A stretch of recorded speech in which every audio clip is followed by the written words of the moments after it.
Hey, I'm Helen, I'm here with Kelly, and we're going to be breaking down vasisthasana or side plank.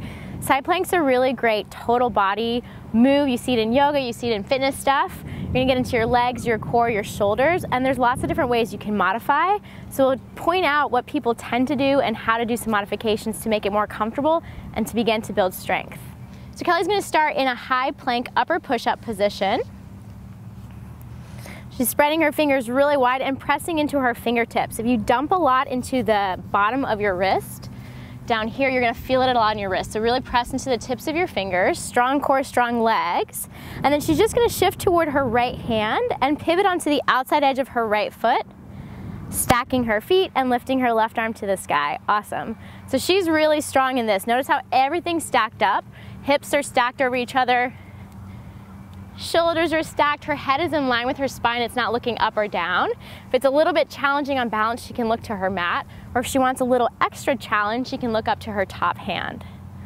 All right, take a little break. You can come back to a high plank upper push-up. What a lot of people end up doing is dropping to one side or kind of dumping into their shoulders. So we'll go back into that and let's show what tends to happen. So if you dump into your hips, yeah, so see how her bottom hip is reaching toward the ground. She really wants to lift up. That's hard to do.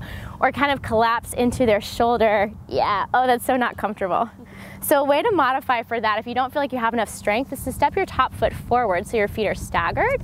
Yep, excellent. And that takes some weight away from that center line of your body. Or you can even bend your front knee and step your foot way far forward. And that's a good modification as well. Cool. Yeah, you can drop back down to hands and knees. For people building up strength in your shoulders and your hands, a great way to start, which I really love, is a modified side plank starting on your knees. So we'll start tabletop, hands and knees. And then she's going to pivot her right foot behind her to the edge of her mat. Yep, and then same thing as she did before, step her left foot back, left arm up. So notice it's exact same position, everything's stacked up, shoulders over shoulder, hip over hip. She's lifting through the side of her body, really engaging her core. Neck is long. You can breathe right. Yeah, and then if you want a little extra challenge here, you can start to float your back foot off the ground. Begin to build a little bit more low core strength.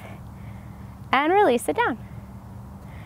And then one more modification. So if that's too much on your wrist, same thing if you're building up some strength, you can do the same thing on your forearm.